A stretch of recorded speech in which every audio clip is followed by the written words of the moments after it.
Hello, welcome back. Today I got a quick little video.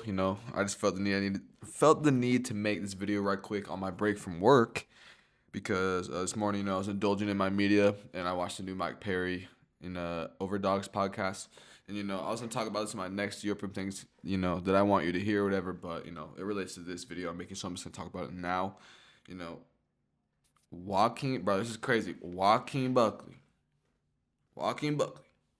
is now a co-host on the Overdogs podcast, and like that is just like so insane to me because of the reason that one, I fuck with Joaquin Buckley so heavy. Obviously, I don't want to keep on spamming it, but he obviously is the first inductee into the DIORPIUM Hall of Fame or whatever, class of 2025, inaugural.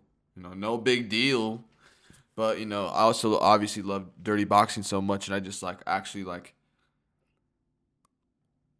God's working in crazy ways, bro. Because it's literally just a double win for me. And and it's cool because then I'll get into it, on the new Overdogs podcast. And I'm sure they've done this, before in the past, like talking to dirty boxing fighters and getting to know them or whatever. But this, however, was my first um, I guess my first time seeing like this format that Mike Perry is using to promote dirty boxing. And bro, Mike Perry is so smart, bro. And I just want to say this because I always love bringing this up, and I literally felt it again when I was driving to work this morning listening to this. Bro, if you're just a little toasted, you know what I'm saying? You're a little crispy or whatever. And you just like sit there and listen to Mike Perry talk, bro. I really thought it was just him on commentary, like on the dirty boxing cards. But it's really just him in general. Like Mike Perry's always on a whole vibe, bro. Like I don't know if he taps a car or whatever, smokes a little, joint, hits the bong or whatever right before the podcast or like, dirty boxing, but I cannot escape the fact that I feel like I am on the same wavelength as Mike Perry. And, we'll take that for what it is. I think that's pretty dope, whatever that I feel that. But, enough of the imaginary glaze.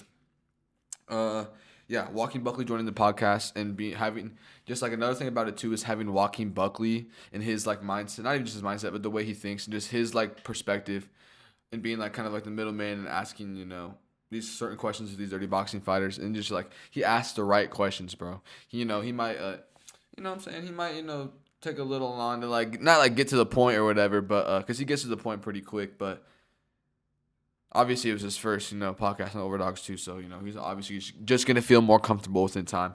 But no complaints, bro. This is literally like I said a double blessing for me. Like wow, like this is actually crazy. Um and he says he's going to be in Dirty Boxing 5 in Houston. So, if y'all got tickets, know that Buckley will be there. And now that he's associated with Mike Perry on this podcast, he's probably going to, I don't know. I'm not going to say he's going to get involved with Dirty Boxing. Probably not. Because, he's a high ranking welterweight. UFC doesn't really like it when fighters like do other striking events. They don't care if they like grapple or whatever. Depending. Obviously, you got to talk to, the boys or whatever. But yeah, he probably won't be fighting in dirty boxing, but I hope, bro, he could be like the new Schmo, bro. Just make Joaquin Buckley like get the Schmo out of there. Like listen, I don't hate the Schmo. The Schmo's chill, you know what I'm saying? But you could build something new, bro. And I think Joaquin Buckley could do that if he's got the time on his hands. I don't know if he does. Obviously t- I'm just like reaching for whatever I can get because this is just like I said, the best of literally both worlds for me, bro, personally.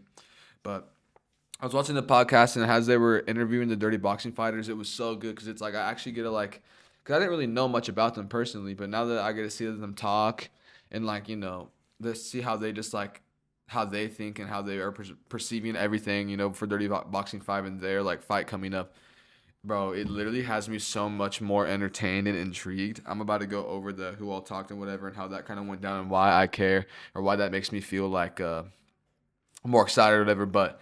Bro, keep on doing this, Mike Perry, bro. This is what we need for dirty boxing. This is what keeps the promotion alive. And you can just do it on your little podcast. You don't even have to make it like, on the dirty boxing channel or whatever. Like, and this is you're literally building two things at once. And Mike Perry is smart, bro. He's a businessman. But I guess the one I want to talk about first, B and Nguyen. I don't know how to say her name. I'm sorry. But and then Naomi Young, bro, the animosity. And I want to talk about my gut initial reaction, bro. Because in the video that I made, my predictions for this fight, I just came to terms and just went with it. That I think Nguyen's just gonna overpower her and clip her. You know what I'm saying? But my initial gut feeling, and I said this in the video, was Naomi Young, bro. Naomi Young. The reason I went with her is the height difference. Just her like she kind of reminds me of just kind of having like a little bit of that stoicism like Kat Nelson has. Not as good as Kat Nelson in my opinion or whatever, but still just like has it and just like is built with it. But Mac Perry basically had them do like a virtual face off or whatever, which isn't just like them staring at each other in a camera. They're like talking and like they're asking each other questions. And you get to see like if they break, if they're like how they're trying to like get in each other's heads. Like this is so entertaining, you don't understand.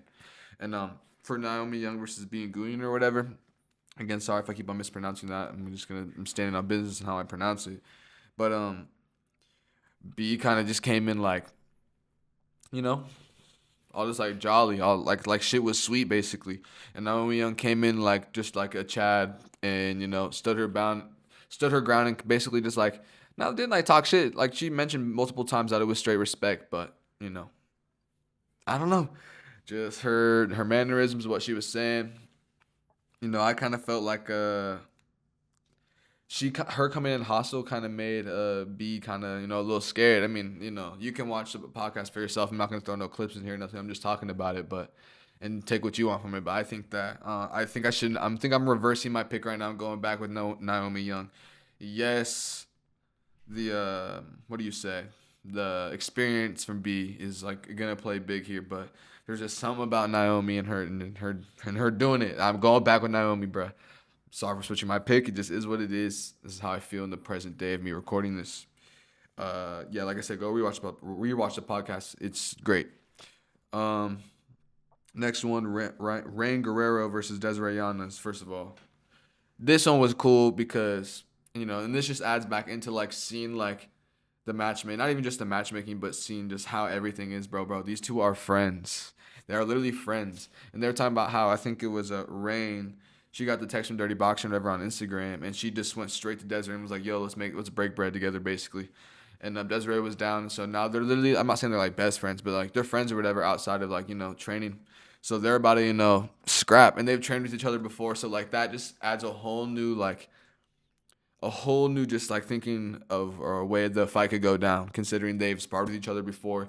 They know each other, bro. I don't know how often they spar, how recent they did, but just imagine fighting someone you sparred.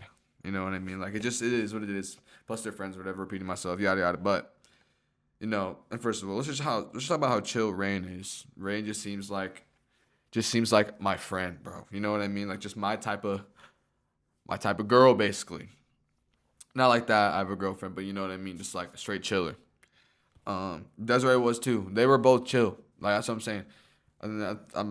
I think they're both from Houston. I could be wrong. I might be wrong, but wherever they stay together. Not like obviously in the same crib, but in the same area. Whatever. All that's irrelevant. They know each other. This adds a whole nother level to the fight. That's what has me excited for that matchup. Maurice Morris versus Travis St. John. First of all, this is obviously going to be fight of the night. There's no ifs, ands, or buts about it. I said that in my prediction video. Let me adjust this mic. Sorry, pick it up a little bit. I said that in my prediction video, and I'm still standing on that, bro. In this video, in their little virtual face-off or whatever they had, it was nothing but respect and like I guess class between them. Honestly, they're both just like talking about it. Travis St. John's obviously came up short his first couple fights. Maurice Morris, he's talking about his training regimen where he's sparring like 4 to 5 times a week, and then like he's doing hella just explosive working out and just cardio basically. Getting his cardio out because that's his fighting style. So he's actually like training into those things. That kind of has me worried. I'm not saying Travis St. John can't hang. This fight really is a pick 'em, bro, y'all. So y'all decide what you want on that. But Travis St. John he was at the station. You know what I mean? He's a firefighter. And I was talking to my friend Will at the gym. He told me about the firefighter schedule. So Will obviously trains. He's an amateur MMA fighter. So it's doable. I'm not saying he's not getting his training, and I think Travis St. John is pretty good. I've watched his amateur Muay Thai fights, or a couple of them at least, not all of them. But yeah, that one's still really good. And just the way they're talking to each other, talking about it like, I'm gonna have to knock dude out. It is what it is. And they're just like, but it's like all respect at the same time. It's nice to have these face to faces, basically, virtual face to faces, whatever you want to call it. So yeah, that one had me more intrigued. Just the fact that they actually had to they got a moment to talk to each other. I guess with the camera too, but so we could see it. But Instead of just fighting a complete stranger, you actually get to talk to dude, and it's like chill for a moment. I feel like that just like changes a lot within, leading up to the fight. Me personally, you know what I'm saying. Next one was Zach Pauga versus Rakeem Cleveland. Wrote the same thing down here. It was nothing but class.